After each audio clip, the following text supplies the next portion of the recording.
Hello, everyone. Happy Monday. Thank you so much for being here. I have your weekly dose of ghost stories and makeup for you today. If you have any weird stories yourself, ghost, aliens, Bigfoot, Mothman, not unicorns, you can send them right to this email address here. They don't even have to be paranormal. Maybe somebody followed you home, or phone the police and then tell me about it. If this is your first time joining me for one of these videos, this is where I tell my subscribers ghost stories that they send in to me, whether it be a video, audio, or just a written email. And yeah, and we create a look based around a way to die or a dead person, not an actual person. So if you like this kind of video, there's a whole playlist waiting for you. We're on episode like 30.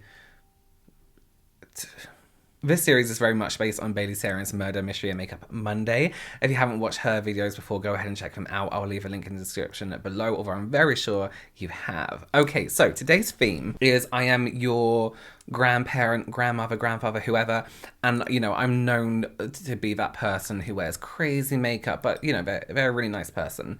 Just a little bit strange. I'm on my deathbed and you're like, oh, grandmother or father, what's happening? I'm like, well, I'm dying. I'm like, oh, I want you to have my old shell necklace. And you're like, why? And I'm like, I'm a mermaid. And that's it. I used to be a mermaid who came onto land not because of a prince, maybe because she wanted a real job. So as per every episode, we are starting off reading a story. Let me apply my eye base. Why am I not ready today? Come on. So our first, so listen, I just got this from Steeler, because I just wanted to use a green. It's magnetic. I thought it was, I just went to go and unscrew it and realised it was, okay, cool. So our first story today is called The Missing Bracelet. It says, hi Robert, I'm a huge fan of your content, especially your Monday ghost stories. Thank you so much. I wanted to tell you a story about something that had happened to me a few years ago, that to this day I still don't have a logical explanation for. One day, I was looking for a bracelet that my aunt had given me a while back and that I wore and still wear every day. I was sure I had put the bracelet with all my other jewellery on my dresser, but when I went to look for it, it was not there. I'm a forgetful person, so naturally I thought I must have misplaced it. I tore my entire room apart looking for this bracelet. I then left my room to ask my mum if she has seen it, because we all know mums can find everything. She tells me she hadn't seen it and will look around the house. I return back to my room once again, search for it. When I get to my room, underneath a hanging backpack on the back of my closet door is one of my wallets. At first, I disregard the wallet and don't think twice about putting it back in the backpack. It must have fallen out of it. I leave my room a second time, only to come back minutes later to the same red wallet on the floor underneath the backpack. Again, I put it back a little weirded out at this point, and I zip up the backpack. I have to go run some errands with my mum and get back to the house later that day. I go into my room, and for the third time, find the same red wallet laying under the backpack that I was sure I had zipped up after putting the wallet back. Freaked out and a little frustrated at this point, I opened the wallet just to investigate, thinking I would find nothing. To my disbelief, the first zipper I opened on the wallet revealed the bracelet I had been searching for all day long. I immediately called my mum to come see what I had found and told her about the strange occurrences with the wallet. We both immediately thought of my grandmother, who had died about 9 years prior to this point. We felt that she was trying to help her forgetful granddaughter find the bracelet she loves so much. To this day, I never take off my bracelet because it makes me think that my grandmother is watching over me. Aww. That is the most useful kind of haunting. You're trying to find something and then a ghost just layers it out for you. It's like, found it. Thank you so much for your story. I need to move this candlestick in the background because the camera keeps focusing on it. Okay, so next up, I have an audio recording for you. Let's go. Hi, Robert. My name is Susie. I am from Fresno, California. And let me start off just by saying how much I love your channel. Your content, your experience, and your talent has seriously changed me in lots of ways. To make a long story short, um, I was in depression for a while and didn't really take care of myself. I wouldn't do my makeup like I did before, or.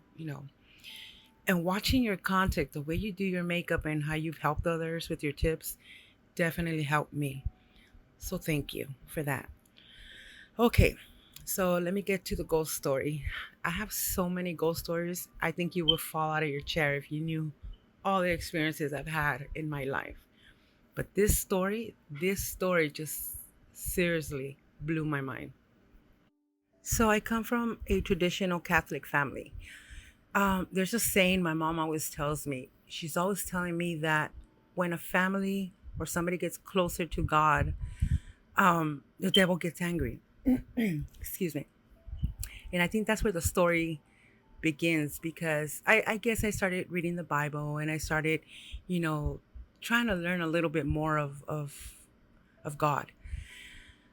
And I remember this one particular night when I went to sleep. I did my usual routine. I took a shower, did what I had to do.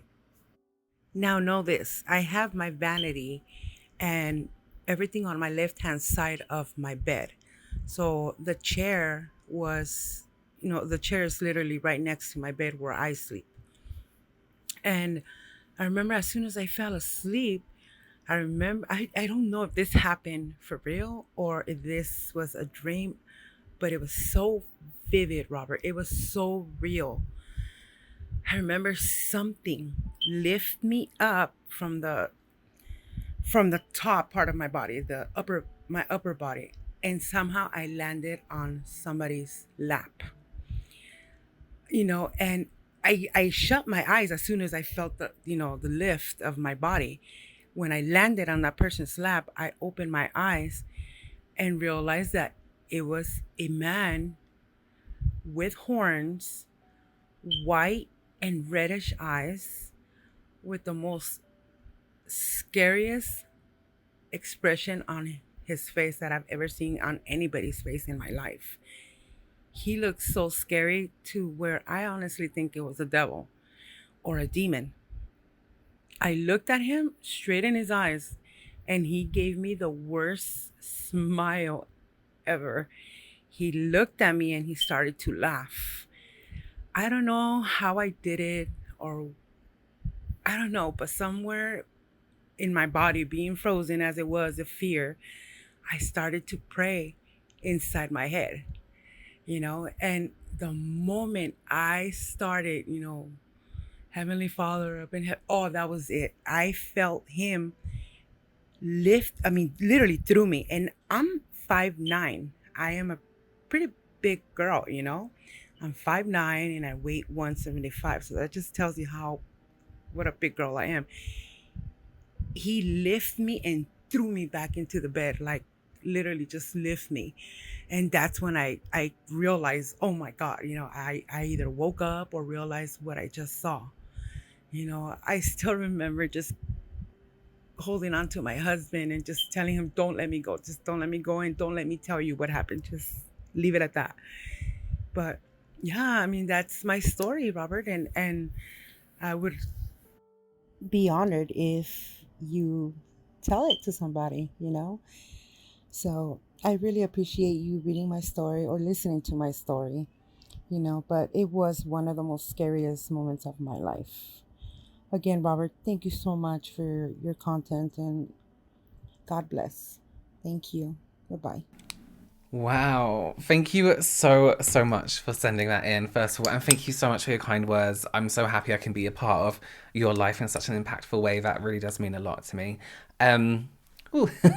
Oh my God. That I've never heard a story with that being or someone being picked up and put in someone's lap. Like that is one of the I've never heard that before. That is terrifying. And especially to see a creature, you know, looking back at you, being like you said, demon, devil, whatever you can call it, must be terrifying. I can't imagine.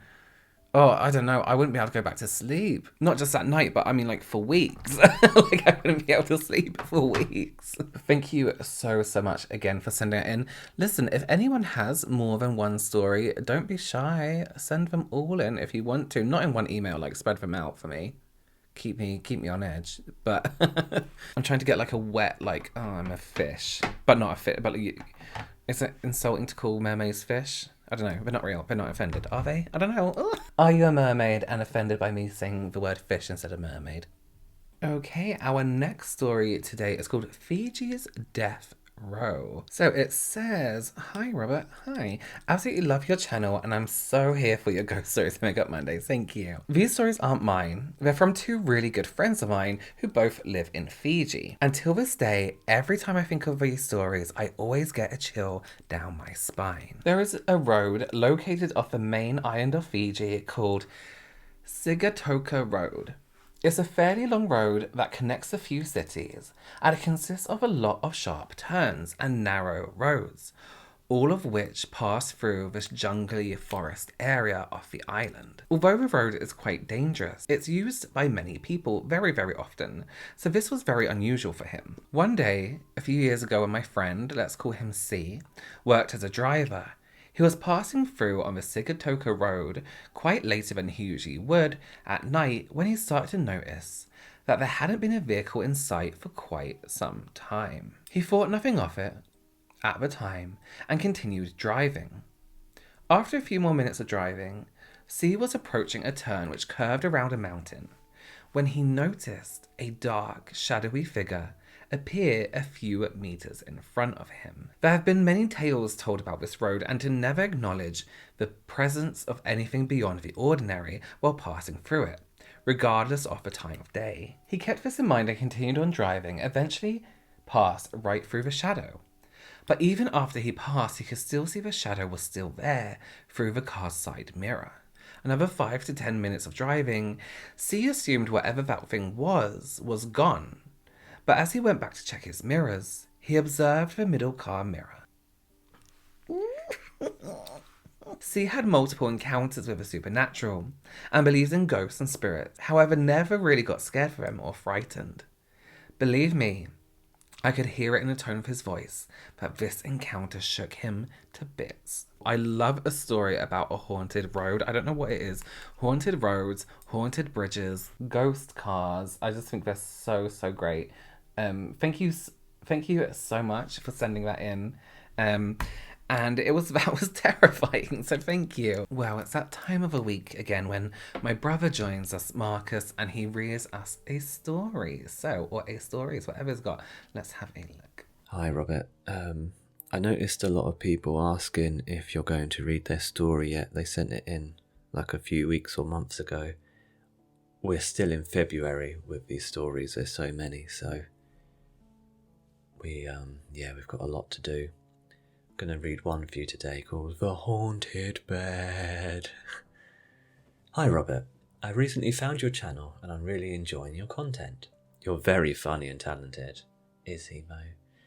Thank you for the real world makeup advice you give. I wanted to tell you about an incident that happened to me when I was about 13 years old. My mum's best friend, who was very spiritual and into Santeria, which, if you don't know, is an Afro-Cuban religion where they worship saints, and although it is not black magic, they give the saints offerings and practice other rituals. She had come from Cuba, and Santeria is part of her culture. I was really good friends with her son and would spend a lot of time at their house.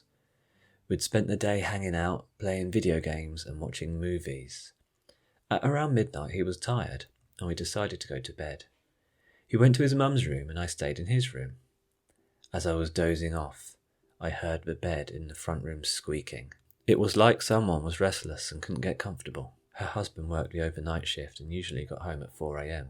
I would sleep in the front room so he wouldn't wake her up. So when I heard the bed making a noise, I thought he must have got home. No big deal. I heard the bed squeaking again. It sounded like he was tossing and turning, tossing and turning, tossing and turning and then stopping. This continued several times, and honestly I was getting a little annoyed because the sound was irritating. And then I saw the time and realised he wasn't supposed to be home for another 2 hours. I froze.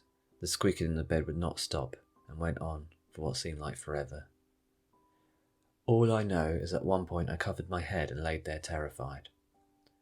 I didn't want to see if there was anything standing in front of me, and I was praying nothing would touch me. I remember telling myself that this wasn't happening.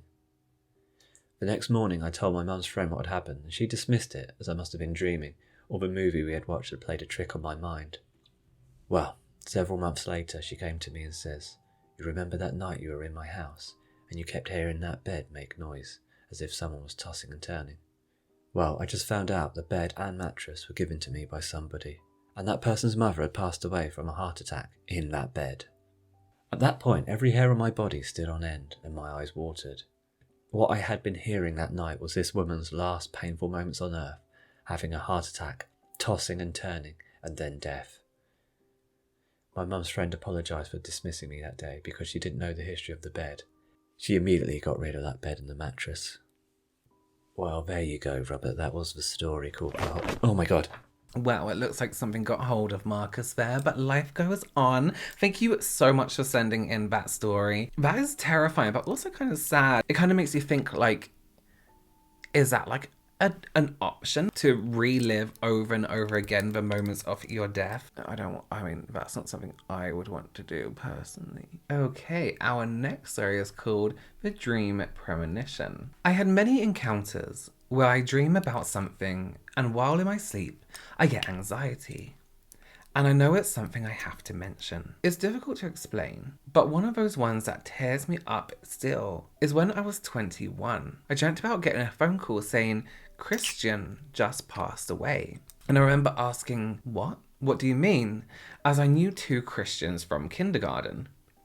I woke up in a panic and told my friend who was aware of these dreams, and she gave me the courage to call these old friends and let them know about my dream. One of the 2 had me on speaker, and his friend said, "Fuck her, she's playing around. She thinks she's a witch. I don't play with that stuff. She's going to hell." I started crying because it's not something I have control over. They are, in fact, just dreams. I hung up the phone and prayed he'd be okay. I called the second one. He said, "I don't believe in this stuff, but thank you for letting me know." 3 months after, my friend who was there with me during the phone calls told me Christian number 1 broke his foot the week you left. And Christian number 2, who was in a freak accident, broke his jaw, his teeth, broke his hips, leg, arms, and was in a coma. When I heard about Christian number 2, I started crying.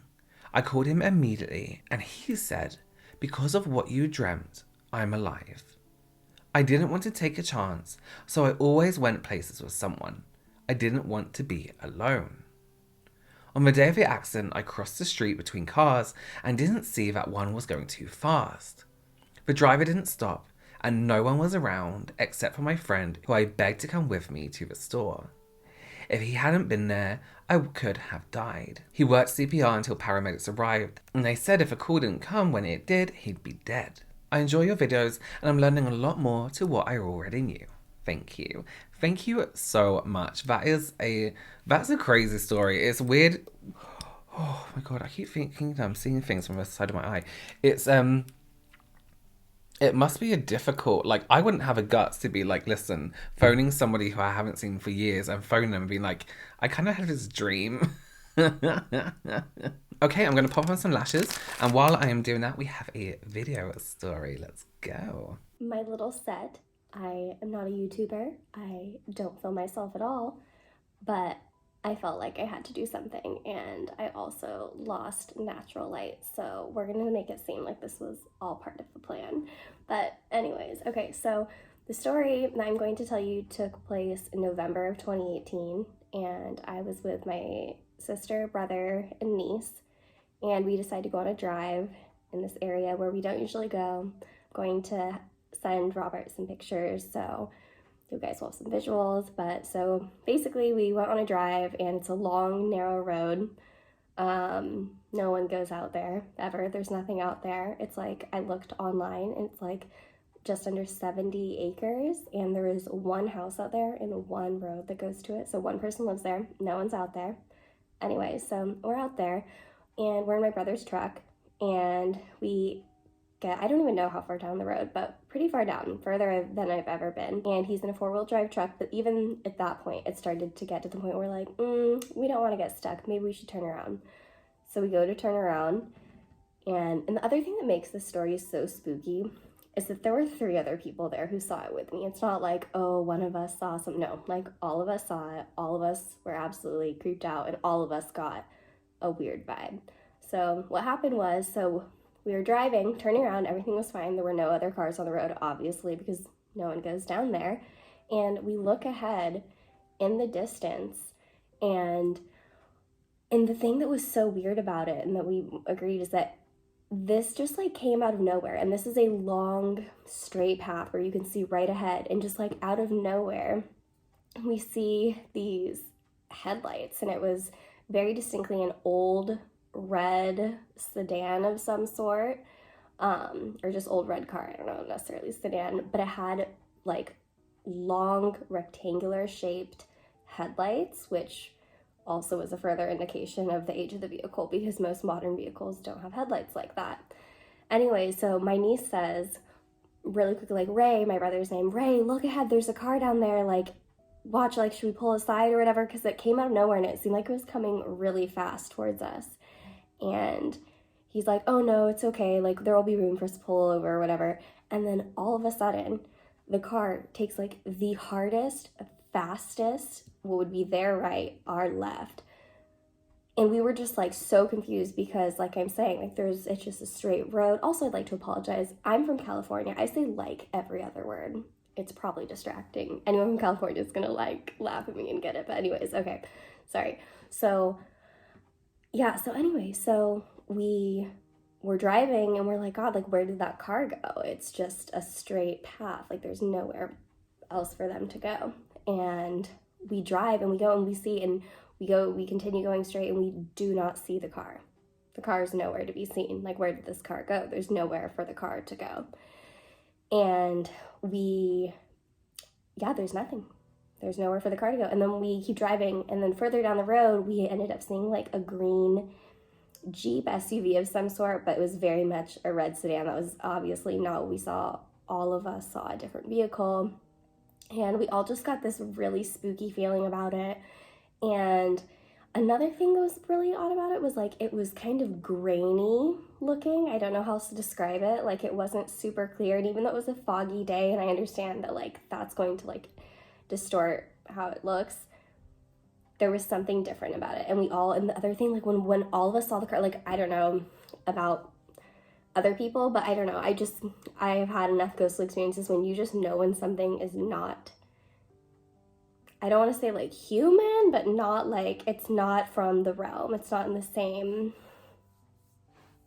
space that you are in or whatever. And so yeah, so we definitely saw a ghost car. Part of us, I know, we think that maybe like we saw like an accident being replayed, and that perhaps someone was like driving erratically back in the day in their car and lost control, because that's what it looked like. It looked like someone took like such a hard right. Like it was what I would imagine someone doing if they were driving, lost control, and like went really hard to the right. So I don't know.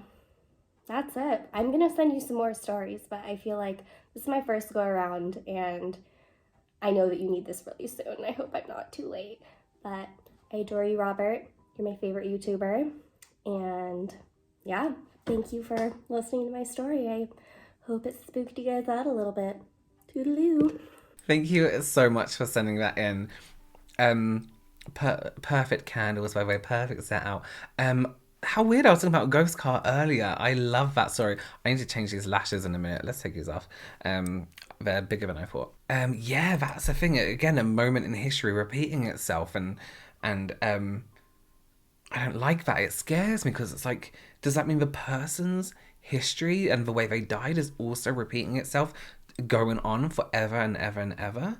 I put on green mascara in preparation for those lashes, but those lashes were ridiculous. I thought it was smaller than that. So this is our finished I'm secretly your like mermaid grandmother look. I think it's cute. I like the shimmer, the nice wet shine. My lashes aren't even dry yet, but my computer is running out, and that's where I'm recording my sound, so I need to be quick. Thank you so much for joining me, and thank you so much for sending your stories in. Like Marcus mentioned, we are really behind, so just be patient with me. We will get round to your story. If you have any stories yourself, please go ahead and send them to this email, either side here. Have an amazing week ahead. I will see you Wednesday. I will see you very soon. Bye.